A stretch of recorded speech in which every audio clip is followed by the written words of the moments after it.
A few months back when I acquired my 300 SCL 4.5, the owner drove it up from Seattle and immediately we went to open the hood and the hood cable broke. Can you believe that? You just bought a car and you can't even look at the engine. So I did a video on how to do that, how to get inside there and get that latch mechanism released. And that video, by the way, is available on my website. But I threatened to do a kit, that would allow people to easily get in to their engine compartment should the hood release cable break inside the cabin. And I'm sure if you've been around Mercedes for any length of time, this probably happened to you. And if not, it probably will happen to you. So I did come up with a kit. In fact, I'd been planning for the last month to film this and I forgot all about it. And the kit will cost you less than $1, but you can't buy it from me. You probably have to go to some hardware store. But this is the kit right here. It's a small bungee. See that? And what you want to do is take the bungee and get one end of it on the lever that releases this little catch. And then route the bungee somewhere. The bungee works great because it stretches, and you can kind of hook it on things. But you could use something else. You could use a rope or anything.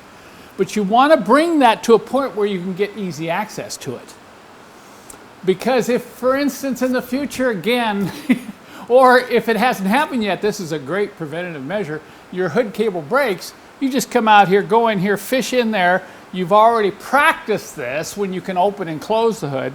And you get a hold of that hook and you pull on it and you open your hood, rather than have to cut the grill shell out. Whereas one person says they had to cut a hole in their hood.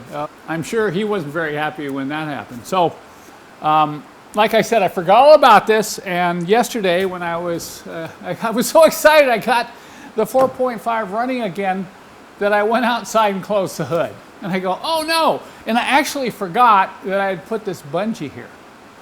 So I brought it back in the shop, and I was talking to Jerry. So, oh no, we got to go back and fish in there and get that hood open again. It's kind of a pain. It's a little time consuming. You have to be real patient.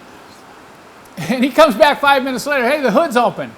Remember, we left that bungee there. So all he had to do was come in here on the side, hook on with a piece of wire, like spring steel wire, and he just pulled on it, up it came. So you can see here now, when I pull on this, you have to pull quite a bit. You can see the latch releasing. So I'm in the process of installing a new hood cable, but I don't know when it's going to get done. So I did something, and I recommend you do this too, is take and remove this plate right here. That plate goes right up there, and that's what comes down and latches on here. Just remove the plate. Now, if I accidentally, not thinking, I accidentally close the hood like this, it's not going to latch, and I can just open it again. Of course, I'm not going to be driving the car until I get this fixed. But this might be a little tip that you could use if you have one of these older Mercedes-Benzes that have this type of hood release mechanism.